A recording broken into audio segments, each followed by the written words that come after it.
Ni igikorwa cyari cyitabiriwe na Honorable Sindikubwabo Jeanne Paul Museni, umuyobozi wa komisiyo y'imiyoborere muri RPF, ari kumwe n'abandi bayobozi batandukanye bo muri RPF ku rwego rw'igihugu no mu nzego z'umuryango. Bari bitabiriye umuhango wo guherekezanya kwigendera Aishakiye Mutoni waguye mu muvundo wabaye ku itariki 23 Kamena, ubwo bari bashoje igikorwa cyo kwamamaza umukandida wa RPF Inkotanyi Paul Kagame mu karere ka Rubavu, maze bagashaka gusohoka ikivunge, ariko inzego z'umutekano zikagerageza kubakumira bakanga, bikarangira bamwe bahakomerekeye abandi basiga ubuzima, nk'uko bisobanurwa n'uzarerwa n'Imana Isa, umuvandimwe wa hafi ya nyakwigendera bari kumwe muri icyo gihe.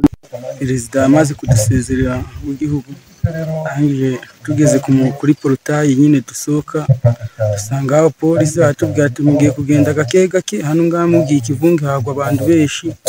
Arangije mbona abaturage b'inyuma ari ibisore sinzi wagira bakoze mu mupaka, baraza barasukuma bajyana imbere, n'ab'imbere nabo bagasunika bajyana inyuma. Birangira haguye abantu benshi, twe turi inyuma yabo tubona ab'imbere bose baguye, none ab'inyuma bagwaniza nabo guhita, biba ngombwa ko babagira nk'ikiraro nyine, niko guhita twifatanya abasore 6 duhita natwe tunyura hejuru y'abandi bantu.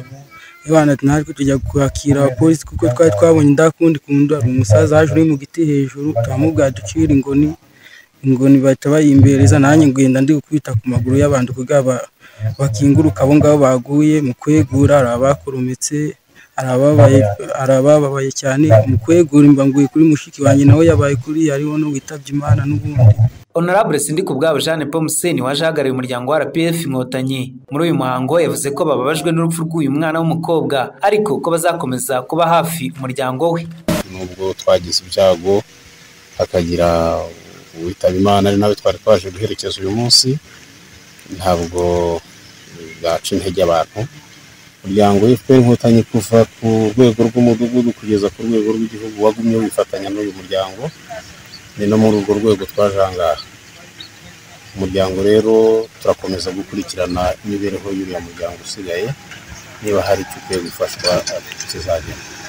Uwafashe ijambo mu izina ry'umuryango wa nyakwigendera yashimye cyane uburyo umuryango wa RPF Inkotanyi wababaye hafi mu gihe baburaga umwana wabo, ndetse kuri ubu bakaba banabafashije no kumuherekeza. Aishakiye Mutoni atabarutse afite imyaka 19 y'ubukure. Ibikorwa byose bijyanye no kumuherekeza bikaba byagizwemo uruhare n'umuryango wa RPF Inkotanyi. Ubwo twari kwirimbi mu gikorwa cyo guherekeza uyu mwana w'umukobwa, hari andi makuru yatugezeho avuga ko undi muntu umwe muri 4 bakomeretse bari bakitabwaho n'abaganga mu bitaro bikuru bya Kigali CHK, nawe yaba amaze gushiramo umwuka, bikaba biteganijwe ko nawe aza gushyingurwa kuri uyu wa 4. Rafiki Kabenga, Flash FM, i Rubavu.